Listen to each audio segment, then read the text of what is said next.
Start. Hello and welcome to News Mobile. We are back, and today is the day the fate of Bihar is decided. It's the counting day.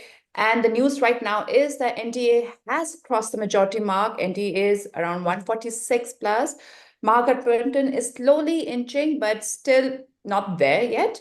But with us, we have Deepak, who was on the ground, who's been constantly doing stories हमारे साथ, telling us कि क्या, what are the people of Bihar saying, the voices, and Abhit also, who has been following the election very, very closely. Thank you, guys. So, Abhit, let's start. NDA early trend shows ki majority mark, it has been crossed. So as we go by the numbers, NDA has already crossed. They stand at 157 in the early trends.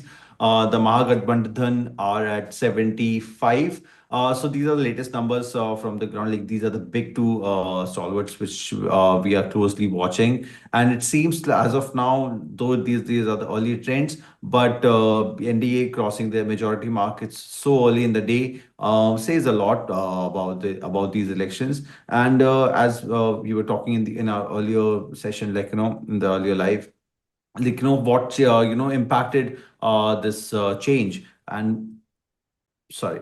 Um, yeah, so we were just talking about what impacted in these elections. The major issues of employment and development was the major ones, and we spoke about how the political parties also resonated with the voters and talked about the job promises, the employ like the infrastructural development promises, the upliftment of the poor people. So these were the major issues, the real issues which resonated in Bihar. Gone are those days when caste politics were was the epicenter of Bihar politics, and caste was the basis of votes in Bihar. Like we used to hear, back in the day, when Yadav votes and non-Yadav votes, Brahmin votes. These were the talking points, in Bihar. But with the new generation, a lot of things have changed. We saw a lot of change in terms of the issues, what people of Bihar, the voters actually want. The young voters, especially, came out in large numbers and put out their demands very publicly and very strongly that they seek employment, and the whatever government comes to power, they want them to focus on that. And that's the reason why we saw leaders like Tejasvi Yadav, who promised so many jobs in the state. And he promised every citizen, every household will get at least one government job. And that's a huge promise. And we all, everyone asked Tejasvi, how he will fulfill the promise.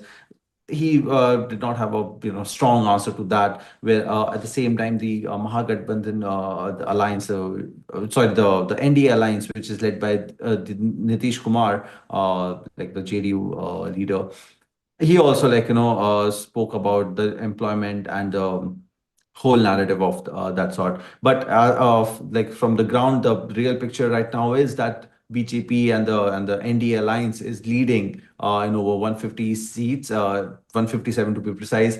Mahagathbandhan on 75, and the newcomer, Jan Swaraj Party, which is led by poll strategist Prashant Kishore. His party is managed to get only 2 seats as of now. But it's a long day ahead, so it will be very interesting to see how the day pans out. Namita. That's where I want to now bring in Prashant Kishore.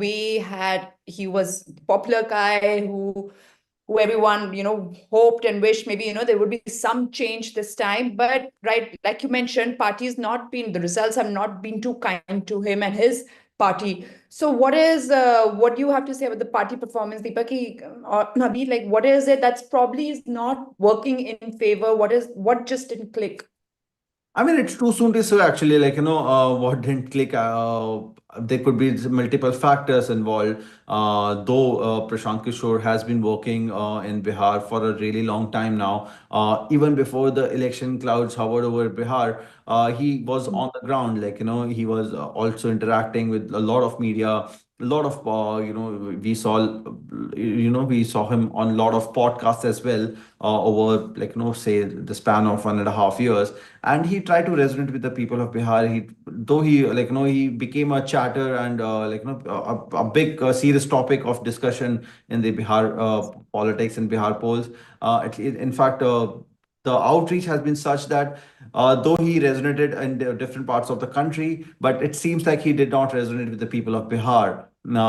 Maybe because he's new, maybe because he's coming with, he's just been a lone wolf and he's just coming alone. And we have also seen in past, be it 2020, 2015 or 2020 elections, in Bihar, it's all about alliance. Alliance politics is really strong in Bihar. No single party thing can work out in Bihar. We have seen that for so many years, for at least 2 decades, we have been seeing that it's the alliance politics which takes place in Bihar. And if you're coming alone, if you're contesting elections alone, I believe Prashant Kishore did not have any big face, or might, as if I may so yeah, I think that's what that didn't work.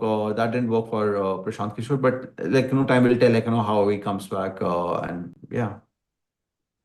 So, Deepak, आपसे मैं compared to the 2020 Bihar election results and to 2025, ऐसा pattern क्या आपको, I mean, is it more और less कि same चल रहा है कि आपने काफी चेंजेस देखे हैं अभी जैसे रिजल्ट आ रहा है? नमिता जी, फर्स्ट ऑफ ऑल 2020 की अगर हम बात करेंगे तो उस समय जो वोटिंग टर्नआउट थे वो 57% समथिंग हुए थे, और इस बार ये सीधे 67% है, जो ये भी कहा जा रहा है कि अब तक का सबसे बड़ा उलटफेर है, ये अब सब तक का सबसे बड़ी वोटिंग परसेंटेज है, जो 1951 आई गेस लास्ट, उसके बाद से अब तक का सबसे बड़ा वोटिंग परसेंटेज है। इसका एक बहुत बड़ा कारण भी है, क्योंकि इस बार जो इलेक्शन रखे गए थे वो छठ पूजा के आसपास रखे गए थे, तो मोस्टली जो फीमेल वोटर्स भी हैं, जो युवा भी हैं, वो भी अपने घर गए हुए थे। जैसे कि हम सब जानते हैं कि बिहार के अधिकतर युवा पलायन कर चुके हैं, वो इस ड्यूरेशन में ही इस समय यहाँ पर आए थे, तो ये बहुत अच्छा मूव था इलेक्शन के लिए भी कि इस समय इलेक्शन भी अच्छे हो। और प्लस जैसा कि मैं पहले ही बता चुका हूँ कि महिला वोटर्स काफी बढ़ चढ़ के सामने आई हैं, और उसका भी बहुत बड़ा रीजन ये छठ पूजा है, जो बिहार में बहुत धूमधाम से मनाई जाती है।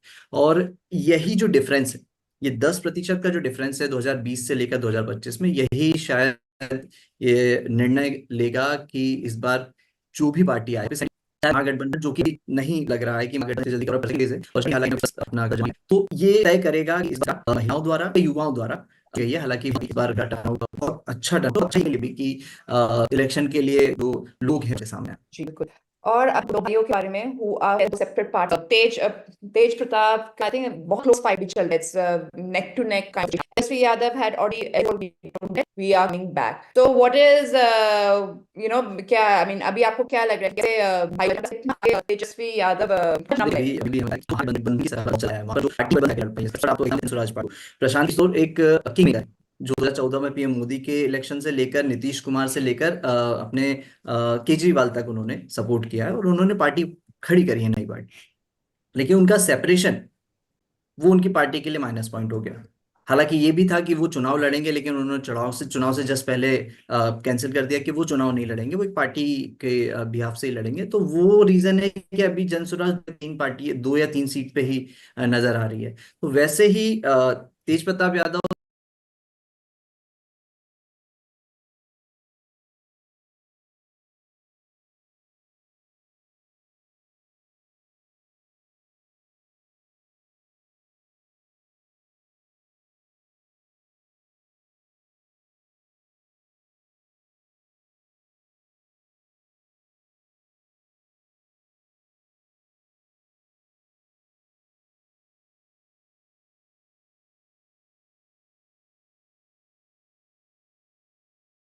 हुई है, और एग्जिट पोल से हमें कोई फर्क नहीं पड़ता है। 17 नवंबर वो सीएम की ओथ लेंगे।